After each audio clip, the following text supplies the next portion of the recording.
Hey, North Park Community Church. Pastor Luke here with another episode of First Looks, and we are finally out of the Sermon on the Mount. We've been in the Sermon on the Mount for a few months now, and we are now entering into Matthew 8, beginning in verse 1. We're going to go all the way to verse 17. So this is a little bit of a longer passage than we've had in a while, as we've been just taking small chunks of the Sermon on the Mount. But what we actually have here now is a transition, and this is going to be something that Matthew does over and over again. It's a transition from teaching, which is chapters 5 through 7, to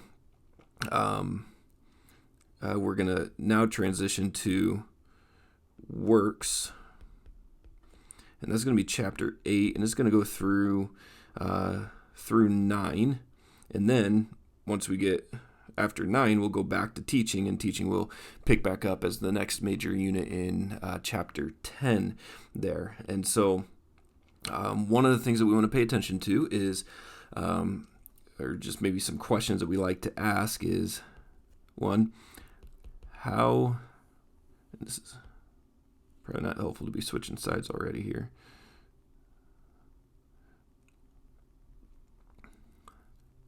How does Jesus's works exemplify his teaching? And then, secondly, how does Jesus's works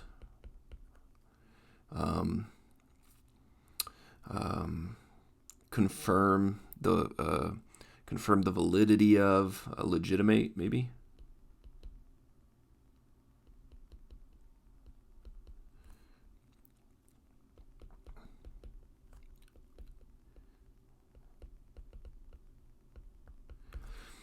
So in one sense, when we see the divine acts of power and miracles and things like that, it confirms that what Jesus said is trustworthy, because you see the hand of God at work within him.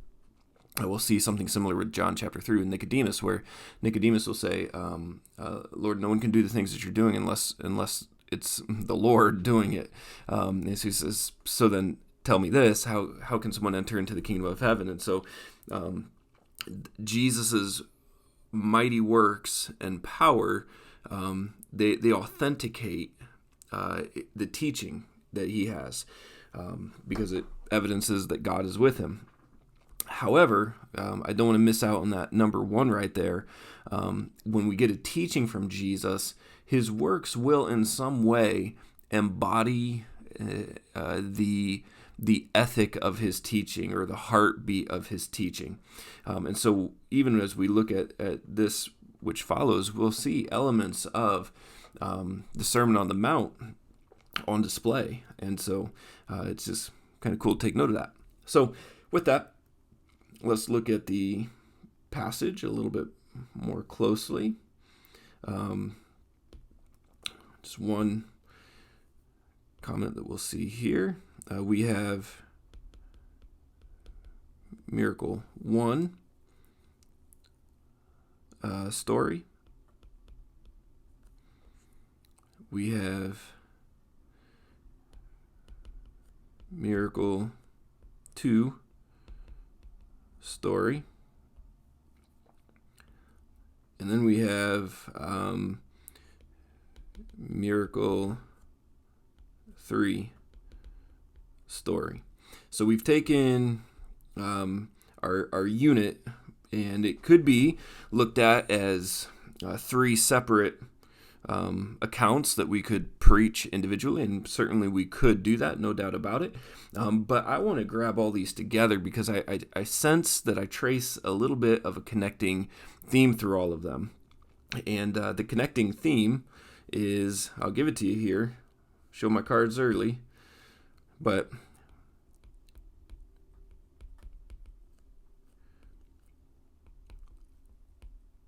the connecting theme is this.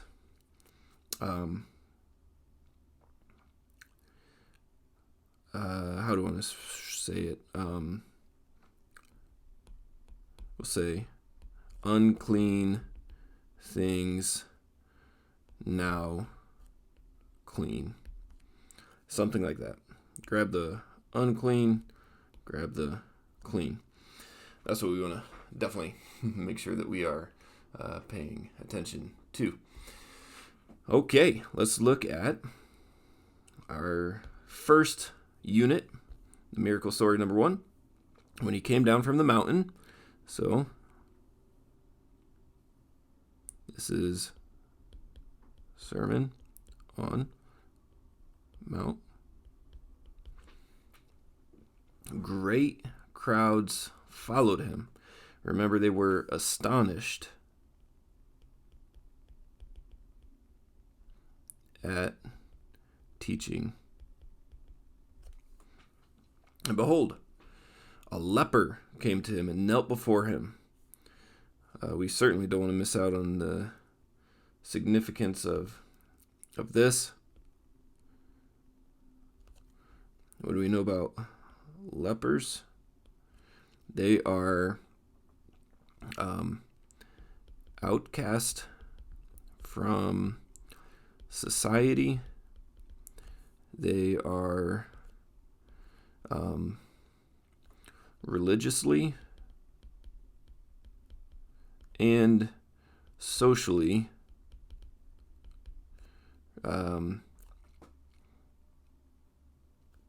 removed. Okay. And so to come in contact with a leper would also, by virtue of coming in contact with them, make you unclean as well, which is an important note. Because he comes and he says, knelt down, a sign of reverence. And he says, Lord, if you will, you can make me clean. Now this is very, very interesting.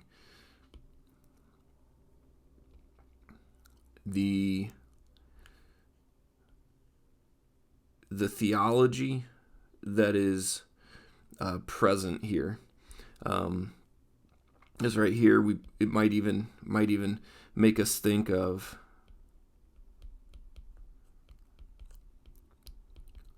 Gethsemane. Nevertheless, not my will, but yours. Jesus' prayer in Gethsemane, Lord, if you would take this cup from me.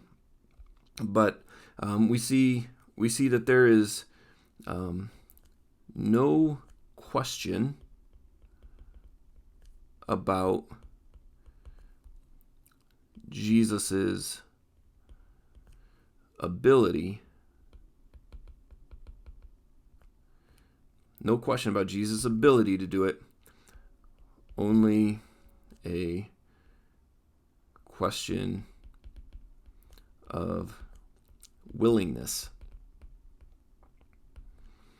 Now that's good. I think that's something that needs to be dealt with a little bit more, because I hear it often where we pray for healing for somebody, but we say, nevertheless, what you will, Lord. And while that's very good and biblical, as we see it here, and we also see it, in Jesus' own prayer, sometimes I just grab a little bit of a sense of, we kind of put that "not what I will, but what you will, Lord" tagline on the end, almost to kind of prepare ourselves for the Lord to not answer our prayer. And it almost seems like it's more a sentiment of doubt than it is a trust in God's sovereign good plan. And so I think this is something to explore a little bit there, but we'll come back to that in due course. All right.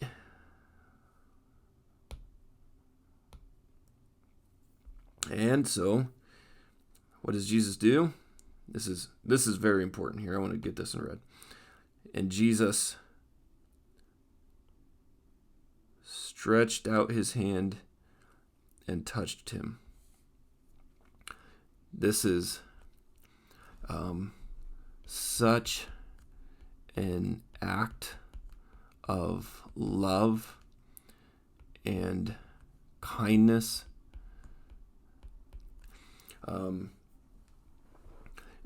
People may have stayed away from Jesus after he did something like this.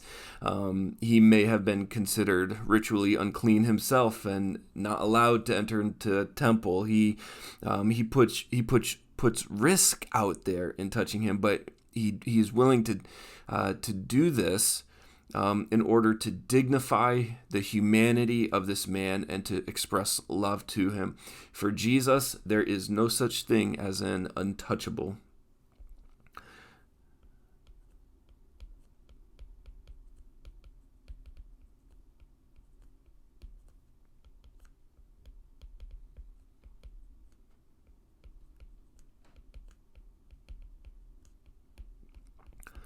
That's a good word.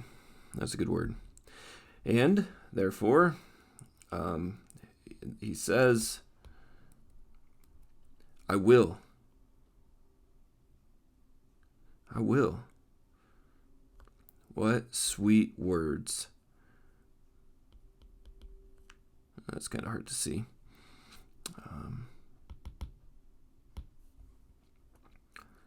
How sweet the words that saved a wretch like me and that made this leper clean. He said, I will be clean. And immediately the leprosy was cleansed. And Jesus said to him, see that you say nothing to anyone, but go show yourselves to the priest, offer up the gift that Moses commanded for proof to them. And that was just kind of the way to be, quote unquote, reinstalled, I guess is how you could say it, to the public. This is the process of being reinstalled to community that was in which the community was bound up with the religion as well, and so there we have it. And look at that there. The leper unclean, Jesus, I will be clean. Now remember, these aren't just cool stories. These are things that are pointing to who Jesus is fundamentally, and what he has come to do. And so what we need to do is take this story and ask the question, how does this reveal the personal work of Jesus at the deepest sense? All right, we go down. When Jesus had entered Capernaum, switching my colors here, a centurion came to him. Centurion, what does that mean?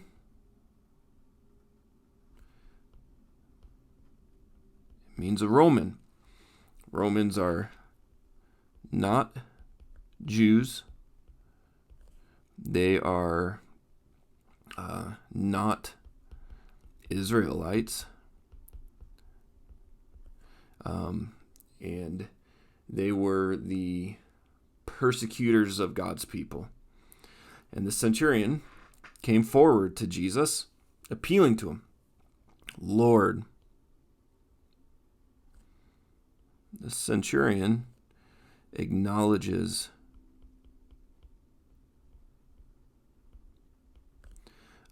Jesus's superior status. Now, this is the Greek word kurios.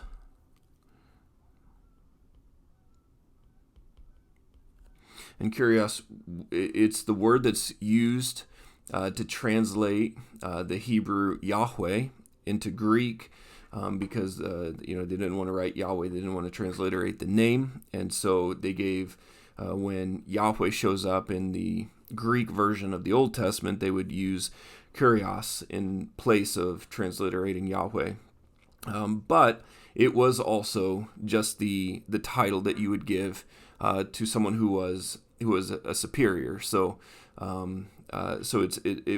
you would acknowledge another human. It's not exclusively a title given to God, but it is noteworthy that a centurion is acknowledging the wandering rabbi in the wilderness who kind of just goes to and fro, and for him to acknowledge this guy as Lord is unique. But here's what he comes with, his plea. He says, my servant is lying paralyzed at home, suffering terribly. So just a note, what an act of kindness for centurion to intercede for his servant. Certainly servants in this time could be totally reviled, and they could become like family. If you were just a really helpful servant who'd been around for a long time, you could be counted almost as family. But it is noteworthy to know whether this servant has become like family to this centurion, or whether this is just an act of kindness. But it does indicate something about our character here. And he said to him, this is what Jesus says to him, I will come and heal him. But the centurion replied, Lord, I am not worthy to have you come under my roof, but only say the word, and my servant shall be healed. This is fascinating. Jesus says, I will come and heal him. The centurion says, Lord, I am not worthy for you to come under my roof. So this is taking the Lord and it's amplifying what this Roman thinks about Jesus. He says, but only say the word, my servant shall be healed. This is an uncanny faith in the power of this rabbi.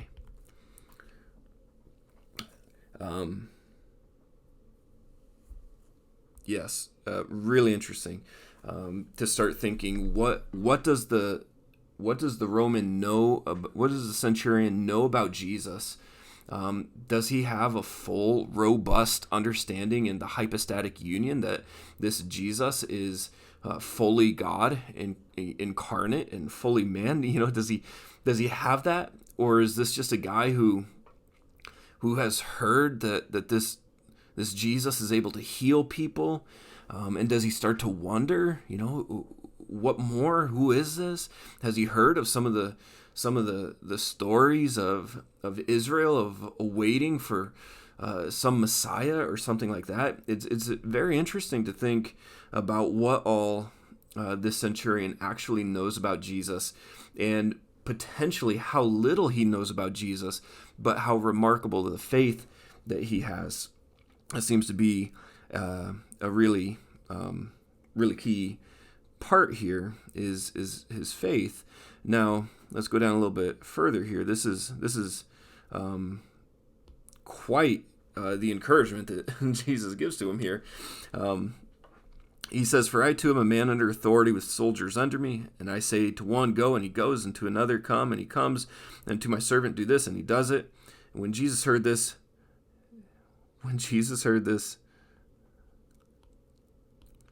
he marveled.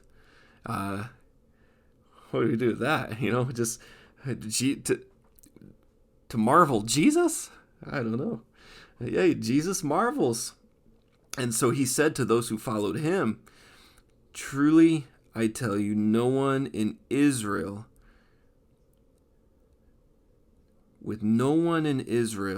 have I found such faith."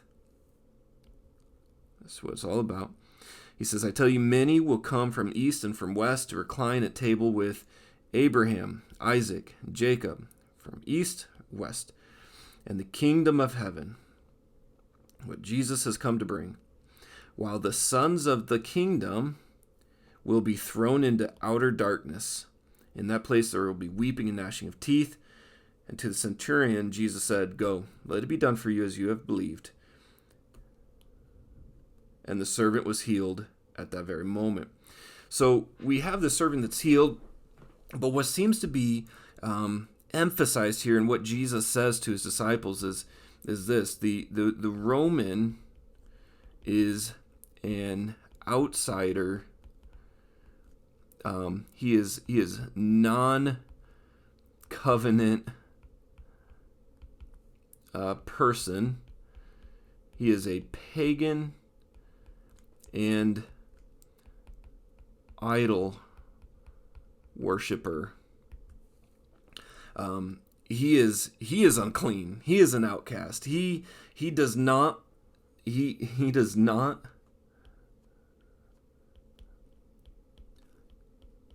have any right to the inheritance of the kingdom. What does Jesus say? He will be at the table with Abraham, Isaac, and Jacob, and there will be some in Israel, some Jews, who will be thrown into the outer darkness. This is Jesus. Maybe the main point here for this part: Jesus deems an outsider to be, quote unquote, clean and amongst his people. All right, now we got this last one here, and this one is kind of a short summary of just a bunch of different works, but we do have one specific miracle that happens in here, and it's when Jesus enters into Peter's house. He saw his mother-in-law lying sick with a fever, and Jesus touched her with his hand.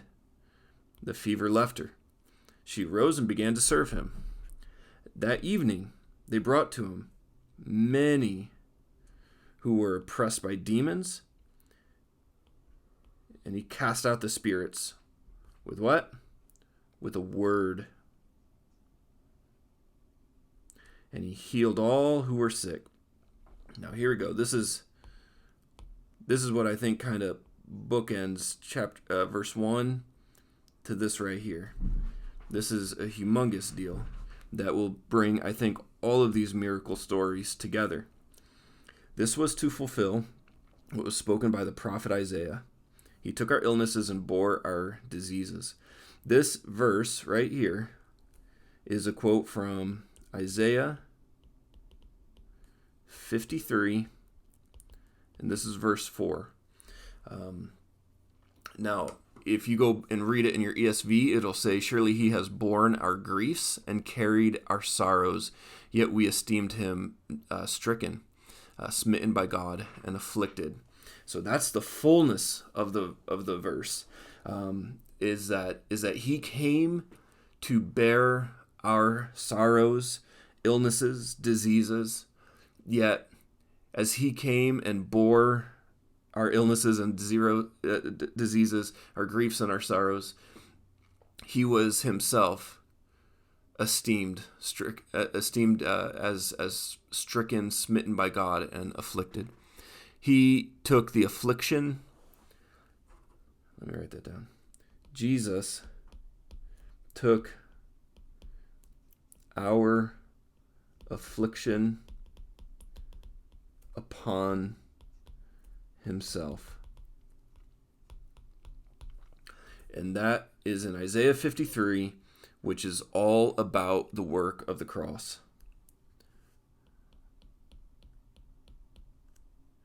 Is all about the work of the cross. Yeah.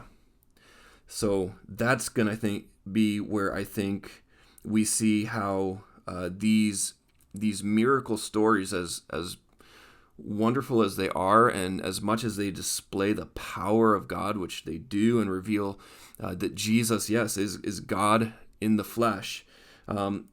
This last line from Isaiah down here, this clues us into what Matthew wants us to take away ultimately. That this is the Messiah who has come, and through his death will undo the effects of sin, and he will bring healing and cleansing to the world. That's who Jesus is, and that's what he is displaying and communicating through these miracles here. So it's a beautiful passage, and it's just great content to preach, and I'm just so excited for it. So please be praying for me, and we'll see you on Sunday. God bless.